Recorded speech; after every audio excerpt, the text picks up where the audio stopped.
Yeah, why don't you start, Kevin? And this has been a very exciting project, as you know. It's for many years people have wanted the proper wall, and we have a wall that the likes of which very few places have ever seen.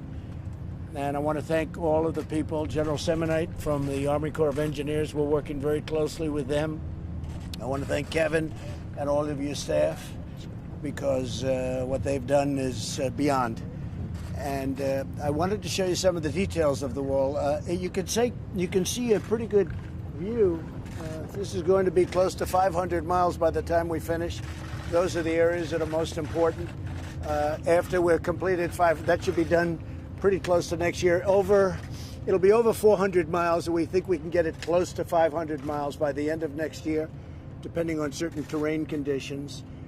But we're doing all of the most important areas. We have a lot of natural barriers like mountains and streams and rivers, and some pretty vicious and violent rivers, actually. But it's an amazing project. And I think what I'd like you to do is if you could explain the interior of these pipes.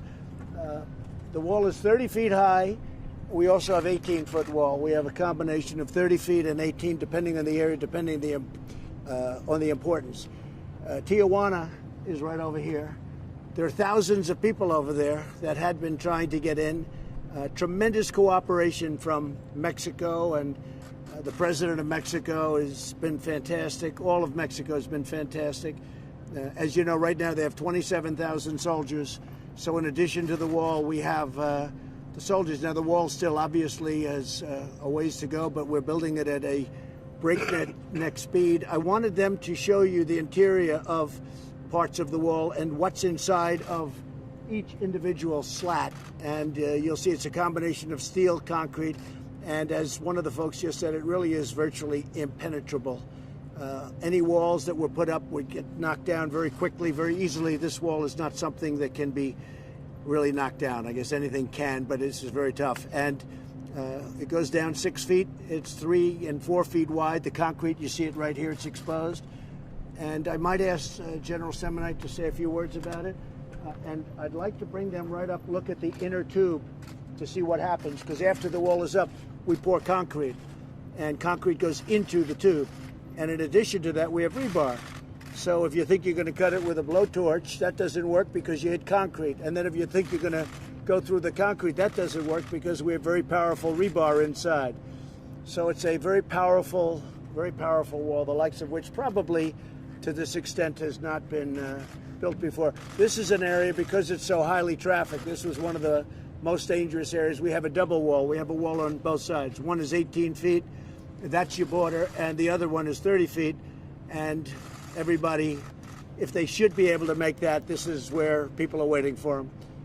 It's a very powerful situation.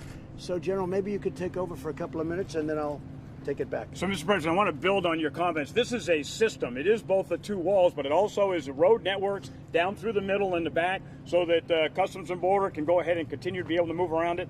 Also, lighting system. And as you think about this, I mean, it really is kind of a defense in depth. When you think about these panels going up, right now we're putting in about 270 panels a day that are going in the ground. We've got over 44,000 panels that are already built. And you think about the depth of how we're doing it, without getting a lot of details, 66 miles today are already completed. There's 251 miles that are under contract going in the ground right now at 17 other sites. There's 163 miles that are actually on contracts that are going to be let in the next 90 days. And the remainder of the miles the President talked about is mainly private land that takes a little bit longer to get. One of the things I want to just remind you about, and when you have a football field, kind of a flat area like this, it's a little bit easier to build a wall. But if you just turn around and look at the mountain behind you, one of the projects that's going to go up in the next year continues this barrier right up over the rest of that mountain. So it goes back to be able to, we've got to have this linear capability to be able to continue to provide that level of defense. We will talk, this is what the bollards look like, 30 feet high on the backside. And you'll see on the inside, there was the time Come on over here if you want. You can bring the cameras. It's sort of where people were worried that maybe you could negotiate through the ballard. So what the ballard is now, again, is that there are two pieces of rebar, 12 feet long, that are inside the ballard, And then when we put it up, we put concrete in. I won't tell you the depth of the concrete, but it's a pretty substantial obstacle to be able to go through. And I would defer to you, Commissioner, for anything else you want to add. Yeah, thanks, General. So a very important part of this, and that's why the President was talking about the General. Right here, what the wall gets is it gets the men and women of CBP, specifically the Border Patrol, operational capacity to get to the area where people are trying to illegally cross. Before the old landing style, they could cut through that in seconds. Sometimes they could come a vehicle and just knock it over, and literally within seconds, they were into the United States illegally. This makes it almost impenetrable. Right now, they've had 4 attempts to cut through this. All 4 times it's failed. Border Patrol's been able to respond and interdict those individuals. This right here, this design, it's a game changer. And the reason we pour the concrete afterwards is because it's too heavy to lift when the concrete's poured in. So we put it up and we pour the concrete. A lot of people don't see that, but we pour the concrete afterwards. So you have the rebar, you have the steel, and then you have concrete, and it's hardened concrete, very powerful concrete. What is that, 4,000 pounds or 5,000 pound concrete? I think it's 5,000, sir. That's a very strong, that's a very powerful concrete. And a lot of technological advances have been made with concrete. It sounds pretty simple, but it's not. It's a very powerful concrete.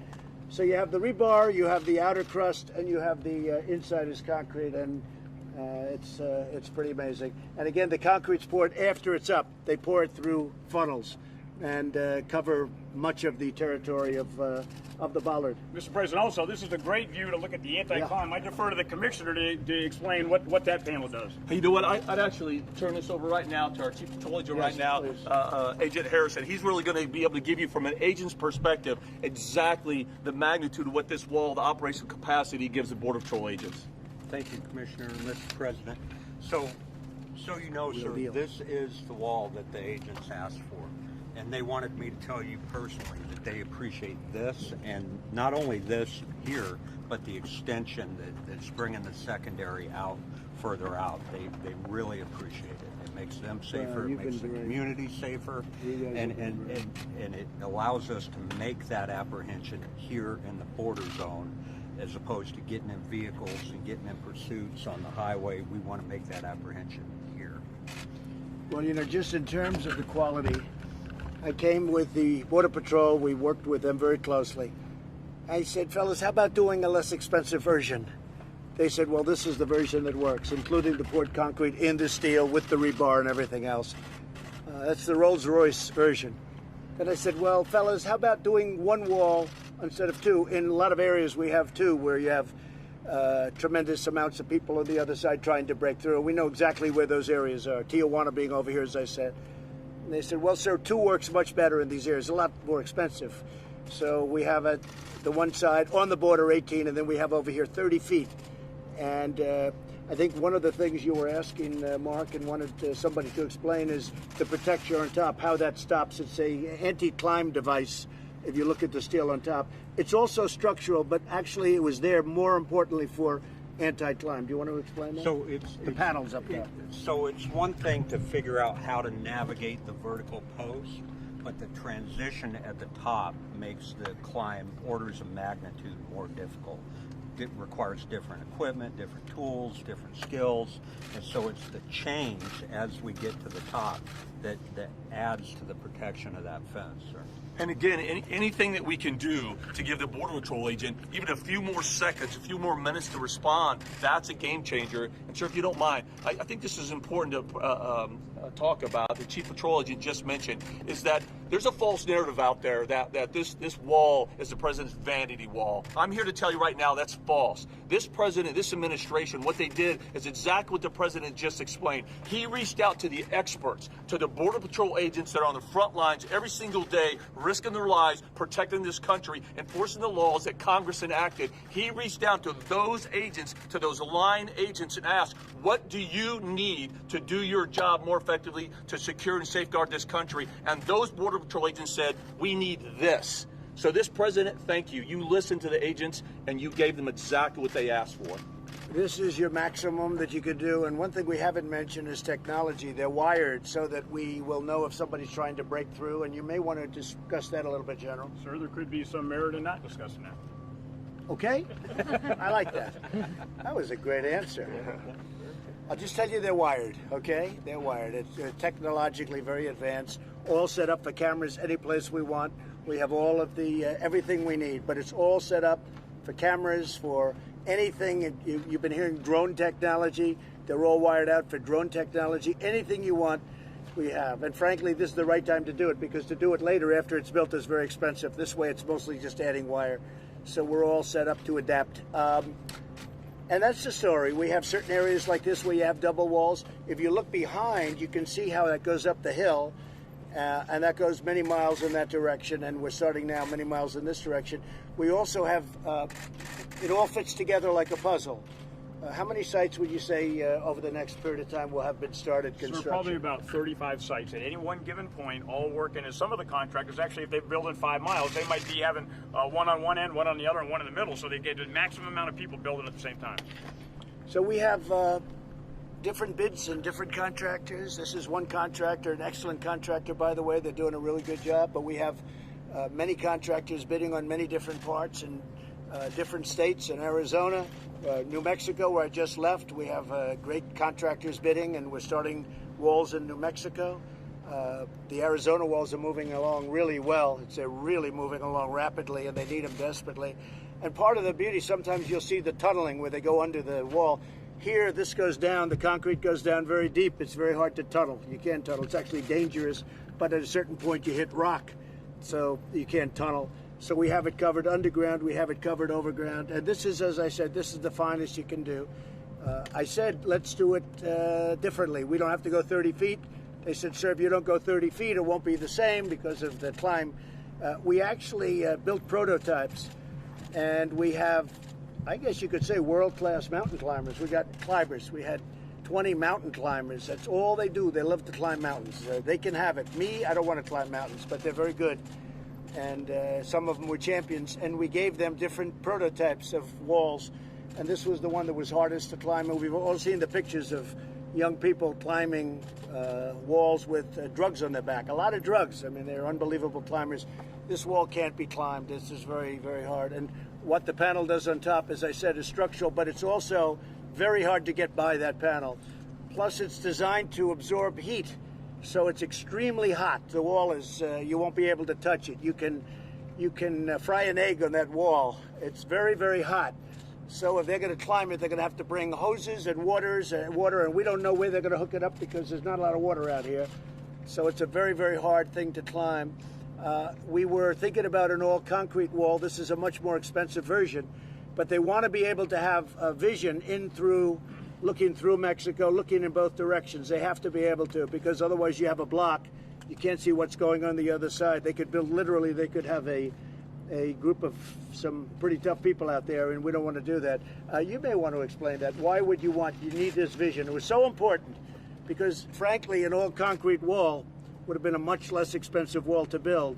But from the standpoint of Border Patrol, they were very much opposed to it. Go ahead. So, sir, as you mentioned, our agents patrol along these walls, and as they get closer to that, being able to see the threat through the wall prior to a rock coming over the fence or something else coming over the fence at them, it's an officer safety thing, sir, and we appreciate it. Good. Yeah, it worked out, and I understood. Sort of interesting. I always envisioned maybe it's a solid concrete wall. That would have been easy to do. But every time I had a meeting with Border Patrol, with ICE, with the general, with everybody involved, with Kevin, with Mark, they said, sir, we have to be able to see through. If you don't see through, this thing is not going to work. It's not going to be a good situation. They even talk about things where somebody would be walking on one side of the wall, and they would throw up bags of drugs that weigh 100 pounds. They would catapult it up and over the wall. And it was, I mean, we've had instances where people got hit on the other side because you don't see who's over there. So having the wall, though, it's more expensive, but it's the right thing to do. And people that have seen it, other countries are now coming, as you know, and they're studying the wall because other people are thinking about something. The only thing is I'm not sure that they can afford a wall like this. This is really, I will tell you at a certain point if I get their approval. We've had 3 of them already. They're coming and they're studying the wall. But I'll let you know if I can get their approval, I'll give that. Who is that, Jeff? I'll give you that information if I can. I want to ask their approval first, okay? So that's pretty much it. Again, the president of Mexico has been great. The soldiers who are right outside, we have a lot of soldiers right now. They've been great. 27,000, I think, is the number as of today. And this will be something very special. I want to thank Mark, and I want to thank Kevin, and I want to thank you. Really fantastic job they've done. The whole group. Border Patrol has been incredible, and the knowledge that you've imparted. Who would think this is what we had to do? But that's it. When you look down here, you'll see on a more flat area. This is fairly flat. You'll see what the wall looks like, and it's pretty impressive. If the cameras can look down here. And these are the real people. These are the workers that put up the wall, by the way. All of these guys, they don't do as much of that, but these guys do a great job, but we appreciate it, fellas. These are the ones that are here. Each one of these is considered a panel. When they said, how many panels are you going to put in? Over 44,000 are in right now. 44,000 are already in. Each one of these, if you look, they're together. So each one of these, I think they have, so they would have, yeah, like eight bollards. Right. And each one of, so I guess it's mostly an 8-bollard. We also have some very sophisticated openings when you have to get the Border Patrol through or various people through to the other side. We have some really beautiful openings that work, I hear, really well. I hear we finally figured that one out, right? Yes, sir. That was not an easy thing to figure out because of the weight. The weight it's tremendously heavy. But if you look down here, you'll see what the wall looks like. And the beautiful thing is that people are seeing that. We're not going to do, in another week, I understand, no more catch and release. We're not allowing people into the country at all anymore. Nobody's coming in unless they're coming in legally. They're coming in through a process. We have it covered between 27,000 Mexican soldiers, and really now the wall is starting to kick in very big. San Diego they were just thanking me for the wall we built in San Diego. It's like they said it's a difference of day and night. They actually said it's 100%. The only thing is we have to now expand it out. The only way they get through is to walk many, many miles in the opposite direction, one way or the other, and go around it. But going over it is impossible, is virtually impossible. But they were very, very happy with what we've done. So the days, and I tell you this very strongly, no more people can come in. We wanted Congress to help us. It would have made life very easy, and we still want them to get rid of loopholes, but we've done it a different way. We've done it with the help of Mexico. We've done it with the help of Border Patrol, and we've done it with the help of Kevin and all of you great people, and Mark. We've done it a different way. We still want them to do it because it would be a little bit easier, but Congress wouldn't do it. When I say Congress, the Democrats just wouldn't do it. So now we have a world-class security system at the border, including the highest technology. I would think that there's no place like this anywhere. There's no place has anything like this or even close to it. Now, other places have guards, and unfortunately they have machine guns, and they have electrified fences. You touch them and you get electrocuted. We don't do that. We don't do that. But this is something that is equally difficult to get across. Okay. Can you explain what was here before? Was there fencing here? Was there anything here? We had a very low fencing here. In fact, you were here before, I think. We had a very low fencing. It was like a sheet metal, and people would knock it over like just routinely, and we ripped it out. We have a lot of areas where we had that and even less than that, and then we have areas where we had nothing. We had some areas where we just had a pipe along the ground, and that sort of stopped cars or trucks, but they'd knock that out pretty quickly. So those are areas, but in this case we had, you saw it, it was sheetrock, it was like sheet metal, a very thin, used to build runways as just a form to build runways. And they had a lot of it left over years ago and they put it up, but it would be knocked down on a daily basis. Tell them about that. Can I offer, Mr. President, this is the same area we had the prototypes built. The President was here 18 months ago. We now have 24 miles of new primary and secondary wall in this sector. The difference that makes for us operationally is instead of 300 to 500 people crossing a day, we're now seeing 30 to 50. And combined with our partnership with Mexico, where people aren't being released into the U.S., the traffic in the sector has dropped dramatically. That's how your strategy is coming into play. And the only way you get to 50 is they walk around the areas like this that aren't, we haven't sealed this up yet. We'll be sealing this up very shortly. Or in part of this we have a gate. But the only way you get to 50, nobody's going over the wall. But where we are still building it, that's where they get the 50. We think it's going to be close to 100% in the end. I don't think anybody's, I guess maybe one of the greatest pole vaulters in history can get over the low one, but it's going to be very painful when they land, right? Mr. President, it's been about 6 or 7 months since you declared a national emergency here at the border. Do you still consider the situation at the border, a national emergency? Yeah, sure. And how will you measure success? When will you withdraw that declaration? I think really the success is going to be when the wall's built, when human traffickers can't go through. You can understand, Phil, right here, nobody's coming through this here. They got through here, they have to go through here. And they drive, they make a left turn up here in some place where they didn't have anything, and they drive into the country and usually go unnoticed. And if they are noticed, it's a big deal. It's a big chase goes on. I think that this is certainly a tremendous national emergency because of human trafficking, drugs, and people coming in illegally. And in many cases, those people have criminal records, and we don't want them in our country. And will the troops be here indefinitely? The Mexican troops? No, any U.S. troops. Well, we're lowering it down. As we build the wall, we can just about take all of the troops out and Border Patrol takes over. Border Patrol's really been taken over now anyway. People are hearing about the wall, and they're not coming up nearly as much either. You know, when you're in Guatemala, and by the way, I want to thank also Honduras, Guatemala, El Salvador.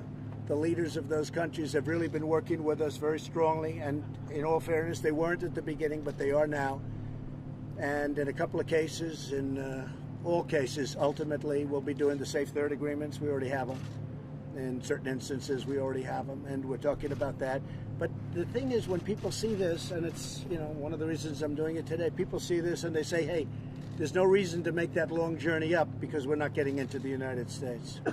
If I could jump in, Mr. Yeah, President. Please. So to your point, although we've had a 43% decrease from May to August of this year, we're still 55% over last year. This is still a crisis. We've still got high numbers coming.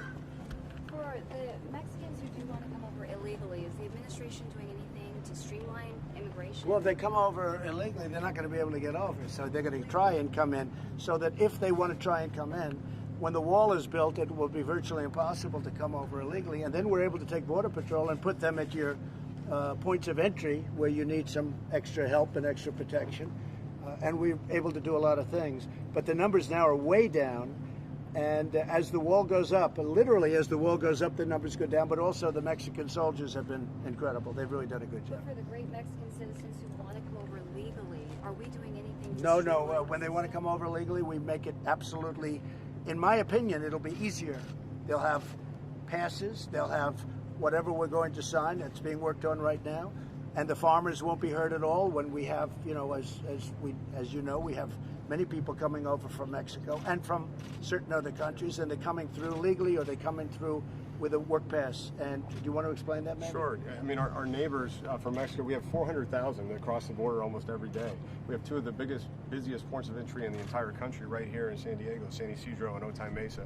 So the border crossing cards for daily commerce, the longer term visas for employment, those are going to continue to be issued for people who follow the lawful process. You said in 2016, Mr. President, that Mexico would pay for the wall. Do you feel like you've kept that promise? Well, they're paying for 27,000 soldiers, as you know, and I am so, we are all thrilled. You know, Mexico has never done anything to impede people from pouring into our country, and now they're doing just the opposite. They've really been incredible. I also think it's good for Mexico because they're breaking up the cartels. The cartels were really a problem. If I took 5% tariff for 6 months, that pays for the entire wall. But at this moment, I don't want to do that. But if I charged a 5% tariff on Mexico with all of the cars and everything else that comes through in commerce for 6 months, that would fully pay for the wall. At this moment, I don't want to do that because I'm really happy with what Mexico's doing. Now, Mexico's doing this because they don't want to be tariffed. So you can figure that out any way you want. But if I wanted to, for a 6-month period, charge only 5%, that would pay for the wall. Is and you'd have something money that's left still over. I mean, you say you don't want to do that right now, but is it still on the table? If Mexico stopped helping us, that would be immediately on the table, and that would more than pay for the wall many times over, because it would be for certainly a lot longer. But we don't want to do that now because they have been fantastic. Mexico's never done anything to impede the people from coming in, and now they're doing yeoman's work.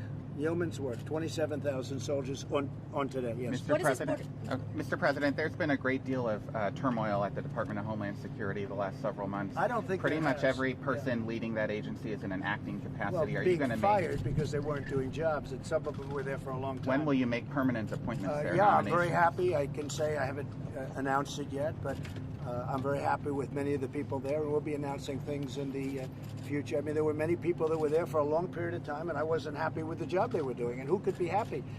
They were there for many years. They weren't doing their job, and we've made some incredible replacements. And yeah, I'll be announcing permanence in the pretty soon. American people I like, expect? Phil. I like having non-permanent to a certain extent. It gives me more flexibility. I like having acting. I like the word acting because it gives me great flexibility. But at a certain period of time, we'll be making permanent Is it unfair for the American people to expect some stability, though? In that No, I think we have agency, tremendous especially if there's a stability. national emergency. I think we have going on? tremendous. I mean, that's the way you write. But I think we have tremendous stability. I think we've never had a border. When this is completed, there won't be a border anywhere that's a border like this. And a big beneficiary, frankly, is going to be Mexico. And one of the things that is happening, and I've heard it from the top echelons of Mexico, is they're breaking up the cartels. The cartels have been a disaster, and that's a good thing for Mexico because they have their own problems. No, we have acting people, and the reason they're acting is because I'm seeing how I like them, and I'm liking a lot of them very, very much. We also have people that I've let go that have been here for many, many years and have done a bad job, and I let them go. And if you call that turmoil, I don't call it turmoil. I really don't say that's turmoil. I say that's being smart. And that's what we do. And the structure that you see, I wanted to have you here because nobody would believe this unless they see it. I hope you're impressed, but nobody would believe it. This is top of the line. And I went to the General Semonite. I said, General, can we do a less expensive version? He said, yes, sir, but it won't be good like this. And he said, this is something that you can't cut through. You can't use welders to cut it. You can't cut it down. It's the real deal. And we can do less expensive, but it won't be like this. And I think you see that. Mr. President, all to San Diego, we really appreciate it. We are dealing Made a big difference, right? We are dealing with a homeless issue as well. And Well, that's a different issue, and I'll be talking about that soon. But you do have a homeless issue. And in the case of San Diego, the mayor's doing the right thing. He's doing a good job. In the case of Los Angeles, it's a disaster. In the case of if you look at San Francisco, it's a total disaster what's happening. They're going to ruin those cities. And we're going to get involved very soon on a federal basis if they don't clean up their act. One of the things we're very upset about and angry about is we're paying a lot of money to Los Angeles to build the subway system, billions and billions of dollars, and yet you have tents all over the place, and you really have a sanitary condition because this water is rushing into the ocean. And this is supposed to be stormwater. It's not supposed to be sewage. And it's turning out to be sewage. And if these Democrat liberal politicians don't straighten it out, the federal government will have to come in. We're not going to lose cities like Los Angeles, San Francisco, and others that are great cities. We're not going to allow that to happen to our cities. And we also want to take care of the people. And I'll even put the people first. Let's say we're going to take care of people. But they shouldn't be living like that. And it's destroying the city, and they're being destroyed. They're being further destroyed. But that's for a different day. It's going to be very soon, though. We're working on that right now. It's a very good question. Okay? Mr. President, all told, how much is this border wall costing the United States, and where is that money coming from? So it's coming from various sources. We've had tremendous Supreme Court victories over the last short period of time. You've all reported on them. And it's allowing us to do the proper job. And it's also allowing us to work with the Army Corps of Engineers, where we have very talented people like the General, and we're getting it done. You may want to comment on this section. How is this being paid for, General, as an example? This was through regular, normal congressional appropriations. Part of this was in FY17, part was in FY18. That came through CBP appropriations. And what about the tunnels? Because the trucks are just... I'll give you an example. They tried to stymie us by saying $1.6 billion, but only for renovation. Well, if they have a little 8-foot wall, 7-foot wall, or 10-foot wall, that's like, they just pull down the panel and they walk across. And if we rip that down, I guess you could say that's renovation. So, we've used some of this water. Some of this comes right out of the budget. Much of the wall comes out of the budget. But if we have even a small piece of steel going around, that's called a renovation, because we take the piece of steel out, we put up a 30-foot wall. And so in many ways that works very much to our advantage. Did you expect to have more of this done when you were talking about it in 2016? No, I think that I've always heard 500 miles. That was always like a number, because you look behind and you see even here we're going up the side of the mountain, but in some cases you can't. It's very, very hard to traverse. In some cases you have areas that nobody's going to even get near. So the number I heard was 500. What we're going to do is we're going to stop at anywhere from 400 to 500, and we're going to see where else we may need something, and we can add pieces to that. But you really won't know until you stop, because you're going to have tread paths. It's like, where are they going to go, where are they going to walk? So we're going to get up to about 400, and then we're going to look and see whether or not we have to go much more than 475, 500. It could be at maximum, I would say 550. So we might add another 50, but we won't know that until it's complete. Does that mean you don't think you need a wall along the entire U.S.-Mexican border? Well, you couldn't even do it, because in some cases you have rapidly moving rivers, which are in many ways more effective than a wall. In some cases you have mountains, and they're very dangerous mountains, which in many cases are more effective. So you wouldn't need that. You have a little bit less than 2,000 miles, and you have 500 miles where it's really space where people can come through, and you may have a little bit extra, but about 3/4 of it is covered by natural terrain, where the terrain doesn't allow people to get through. Mr. President, you said earlier that you wanted the wall to be painted black and have the spikes at the top. Why did you go against that? The general feels that we're better off letting it be a natural rust, letting it be the way it is. We'll make a determination as to painting it later. This will be a good, strong rust color, and we'll see. We'll make that. It's not a big deal. The black attracts more heat even than this color, but this is your natural steel, and I think we're going to see how it works out. We can paint it at a later date if we decide to do it. I think the real issue, though, is that it goes back to economics. And so when you are able to use that money to be able to get more miles, therefore you're able to resist the threat better. It's not a huge amount of money, but it's enough to build quite a few more miles, and I think we want to do that. And we can paint it at any time. We can paint it later on. Can we just ask you again quickly about Iran, Mr. President? Yeah. About should we expect to see military strikes coming soon? And John Bolton apparently was critical of you today, both your policies on Iran and on the Taliban. Well, I was critical of John Bolton for getting us involved with a lot of other people in the Middle East. We've spent $7.5 trillion in the Middle East, and you ought to ask a lot of people about that.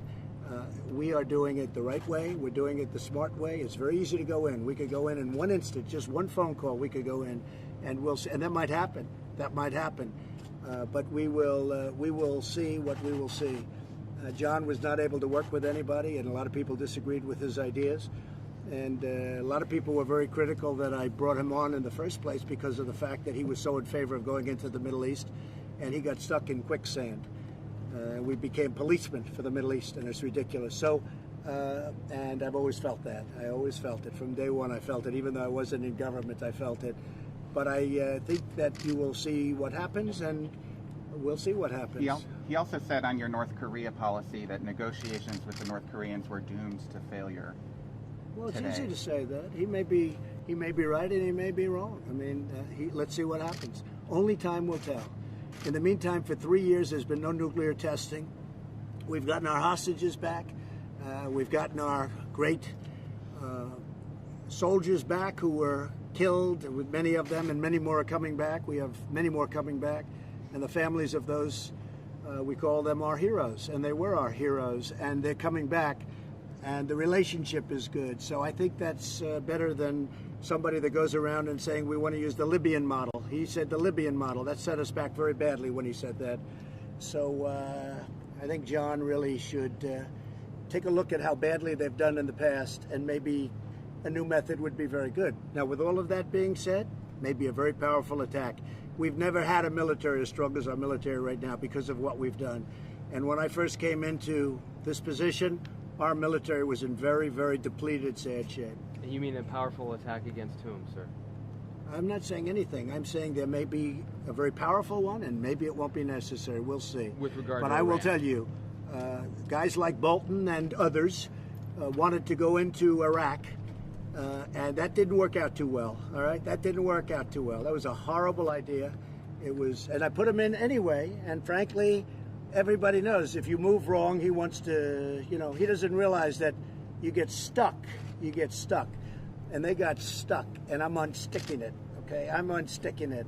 And we're doing a great job. North Korea, we'll see what happens. And frankly, in the Middle East, we'll see what happens. Very fluid. A lot of things can happen. Rough things and not such rough things. How about the Feds? And by the way, very, very easy to go in. One phone call, we go in. That's a very easy thing. And it doesn't have to be today. It can be tomorrow. And it can be in 2 weeks from now. You understand. President, the Feds cut the rate today. Your reaction on Twitter was not... Well, I think it's fine. I think that, frankly, they should have acted faster. They raised far too quickly, and they lowered too soon. And you look at Germany, where they're actually getting paid money to loan money. They get paid to loan money. Japan gets paid to loan money.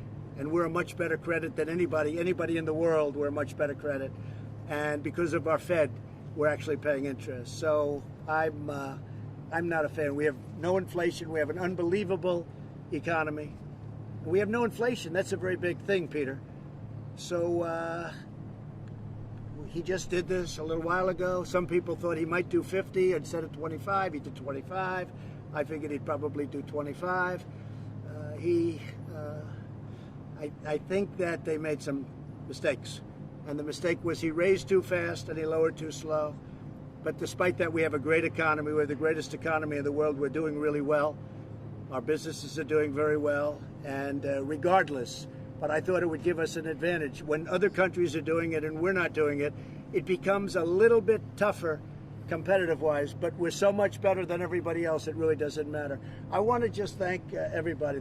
I hope you folks see the level of talent that's involved here, the level of quality that's involved here. If you came back here in 2 months, you would see this would be a paved road right through the middle, and you'll have Border Patrol all over the place, but they're not going to have to work too hard because nobody's getting over the wall. And if they get over the first one, they're not getting over the second one. And I think most importantly, I want to thank you folks. Great job. Really great job. Mr. President? Yes. There's a tradition here on the border that anyone who works on the wall signs the wall for us. Sign it. Would you do I'll that sign for us it. Let's today? go. I'm going to sign it. Thank you very much. See you back on the plane. Maybe we'll speak on the plane. Yeah. Press, we're going to hold right here.